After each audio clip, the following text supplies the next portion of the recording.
नाम का चोर रहता था। मगन बड़ा बेवकूफ था।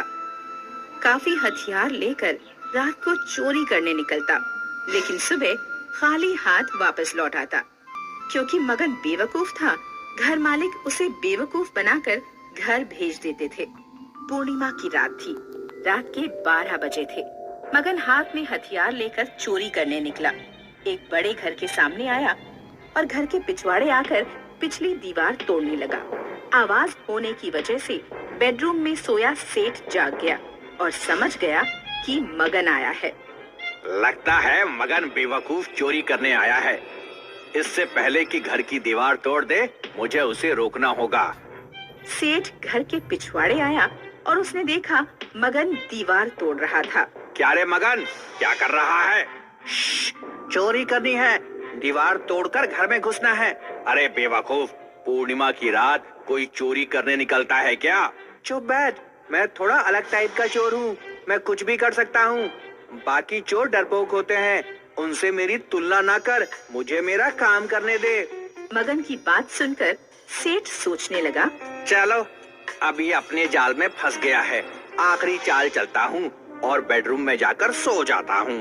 फिर सेठ मगन से बोला, अगर तू कुछ भी कर सकता है और तू बाकी चोरों की तरह नहीं है, तो ये साबित करके दिखा।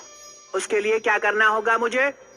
बाकी चोर धन दौलत चुराते हैं, तू ना चांद की चोरी करके दिखा।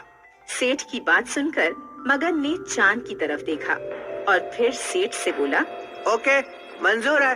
कल सुबह चांद मेरे हाथ में होगा। ऐसा कहकर मगन वहाँ से निकल गया और सेठ खुश होकर घर में आकर सो गया। मगन चांद की तरफ देखकर सोचता हुआ चल रहा था कि चांद को चुराऊं कैसे। सब मुझे बेवकूफ समझते हैं, पर मैं बेवकूफ हूँ नहीं।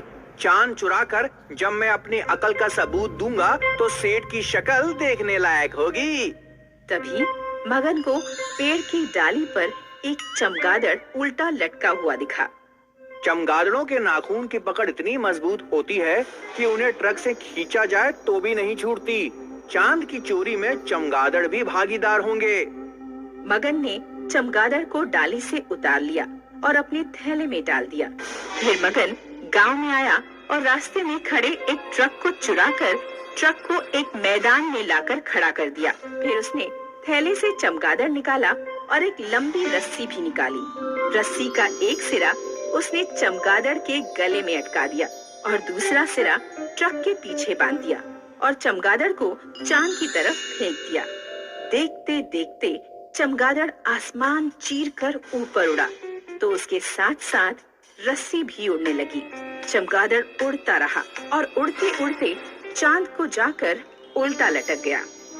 फिर क्या था, खुश होकर मगन ट्रक में बैठ गया और ट्रक चलाने लगा। ट्रक की ताकत से रस्सी से बंधे चमगादड़ को खींचने लगा, तो चमगादड़ के साथ साथ चांद भी हिलने लगा और देखते देखते चांद जमीन पर आकर गिर गया।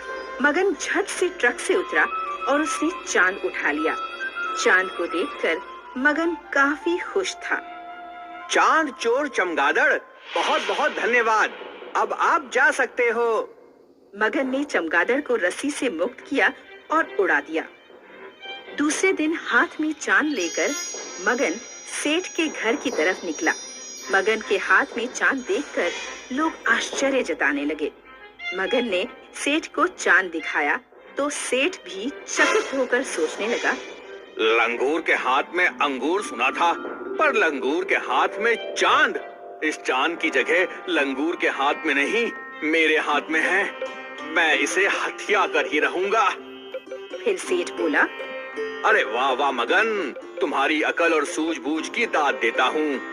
अब चोरी चकारी छोड़ो और एक म्यूजियम खोल लो। लोग चांद देखने आएंगे तो मोटी कमाई होगी।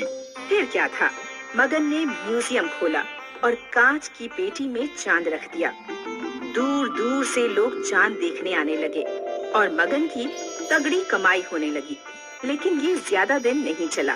चांद दिन प्रतिदिन छोटा होता चला गया और अमावस की रात में चांद गायब हो गया। ये देखकर मगन रोने लगा।